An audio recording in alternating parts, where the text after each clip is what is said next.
Hi Ducks, how are you? Thank you for joining me. This video is a review of Trans Pride Southampton 2024. In the video, previous to my last video where I talked about the day and the route of the march and had some footage of it, so if you haven't seen that, please go back to it. In this video, broken up into two parts. First part is going to be thank yous to a number of organisations and people. And the second part is a bit, I didn't want to do it, so I'm going to do it. So the first things are, Trans Pride Southampton 2024 took place on the 29th of June in Southampton, and we marched from the London Hotel in Oxford Street up to Edmund Kell Hall off London Road. The first thing I want to do is thank the London Hotel, David and his partner, and all the staff there for allowing us to gather outside the front of the pub and for opening early to cater for the community as we arrive for the march. So a big thank you to David, his partner, and all the staff for allowing us to do that. That was brilliant. We really wanted to start from there. It was very important for us to start from a queer venue in the city, and it is the best one in my opinion in the city. I find the Edge very busy, very crowded, very cattle market-y, and I love the London. It's got a good vibe.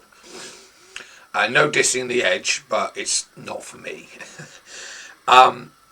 The other big thank you I'd like to give is to the National Education Union, who turned out for us and to show their solidarity with us.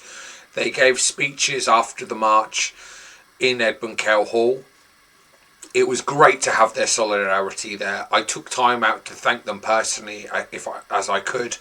It was brilliant that they turned out for us, and it was good they showed their solidarity with us, and it really made our day. So from all the directors, I'd like to personally, on behalf of the directors, thank the National Education Union for their solidarity.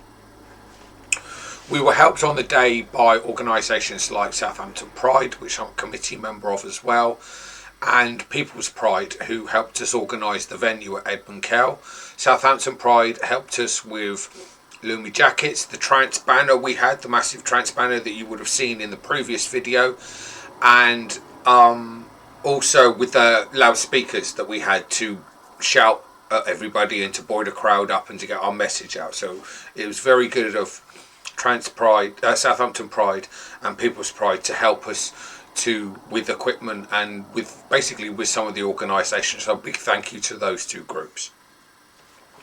I want to thank everybody that turned out for the day. It was great to see some of the members of the community turn out for us.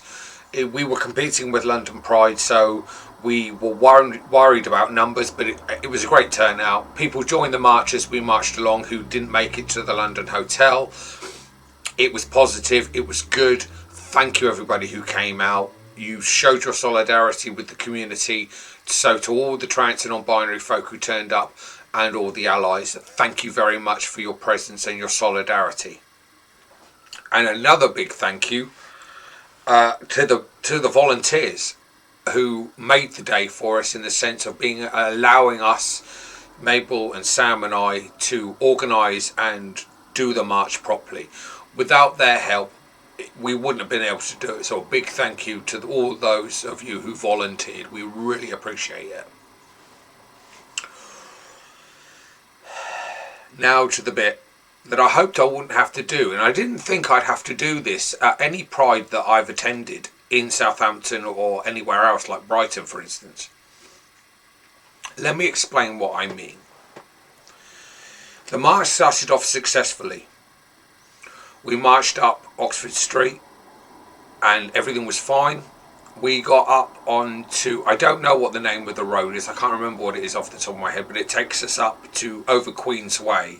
But we go past Holyrood, which is a housing estate, it's flats. At first we had a lot of support from people, cars driving past, beeping their horns, showing their solidarity and support for us, and that was very positive. And then it started. As we were about to clear Holyrood, on the opposite side of the road to the estate, two gammon gentlemen decided to take it upon themselves to come out onto the balconies and holler obscenities at us from the balcony. this was a bit off-putting. But all it did was made the marchers more determined to march, far more angry, and where I was at the back marshalling the parade, making sure everybody at the back was all right and we didn't have any problems, everybody at the back of the parade gave as good as they got. They were pointing, they were gesturing, they were shouting trans rights to human rights, other things that I can't mention here, at these two men. These two men obviously felt uncomfortable or didn't like it very much, and then eventually went back into their flat from the balcony. And that was fine. We marched up the road past the job centre, up to Holyrood Church, and to go onto the high street. We still had people driving past, beeping their horns, showing their solidarity. There were still some people on the side of the road clapping and applauding and showing their solidarity. And then we got onto the high street.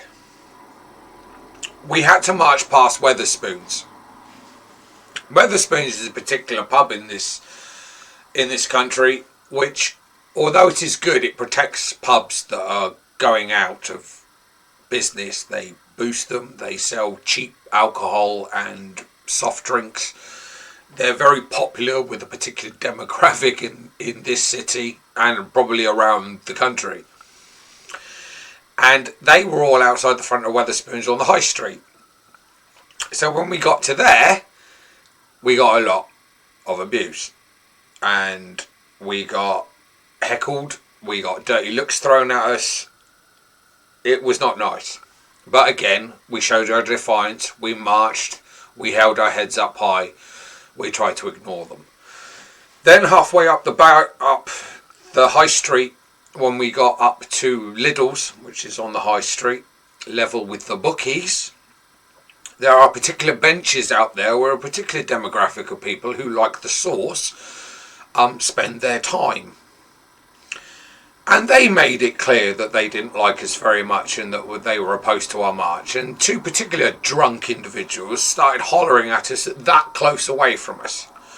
And there was a moment at the back of the crowd where I thought, if I don't do something, someone's going to get hurt. But the moment passed. Again, we held our heads up, we shouted back, we gesticulated back, we carried on the march. It was going to get worse. There was not a lot of solidarity being shown at this point. There was, but there wasn't at this point. When we got up to the bar gate, some Christian groups, and I'll come back to them in a minute, some Christian groups decided that they would try and save us by handing out leaflets, thrusting leaflets at the crowd as fast as they could. And in the end, I had to tell this group of people to leave us alone. We're not interested. Then we got onto the pedestrian bit. We marched through the bar gate. Everybody was cheering. The crowds were shouting. The market stall people at the front of the bar gate on the new side of the city, showed their solidarity.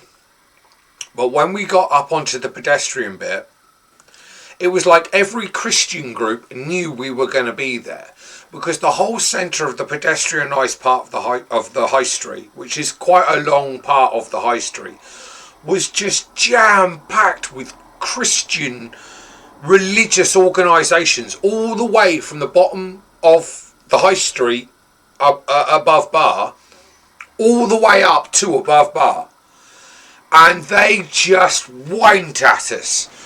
They were preaching at us. They were screaming scripture at us. They were singing to exercise us. They were really giving us a lot of grief. And the crowd, some of us were getting angry. Some of us were getting annoyed. But we were determined to march. We were determined not to come down to their level. And we continued to march. We continued to hold our heads up high. We continued to be defiant. But it was to me, personally, it was starting to take the bloody piss. In the end, some lady came out from one of the Christian stalls and started singing fervently in front of me in the crowd, trying to exorcise us. And in the end, I just called her a moron, and she closed her mouth and walked away. That was it. It was fine after that. Once we cleared the high street and got onto above bar, there were some Palestinian protesters outside Barclays protesting Barclays Bank, and so we gave them Free Palestine. We gave them To the River to the Sea. They looked, these Palestinian guys outside, I think they were Palestinian, but the guys outside protesting, I think they were a bit taken aback at these hundreds of trans and non-binary people shouting free, free Palestine. So that was a moment. But it was all right after we cleared the pedestrian part of the high street. The rest of the march was fine, and we had no problems. We had a couple of dirty looks, we had a couple of muttered comments, but nothing that anybody could notice.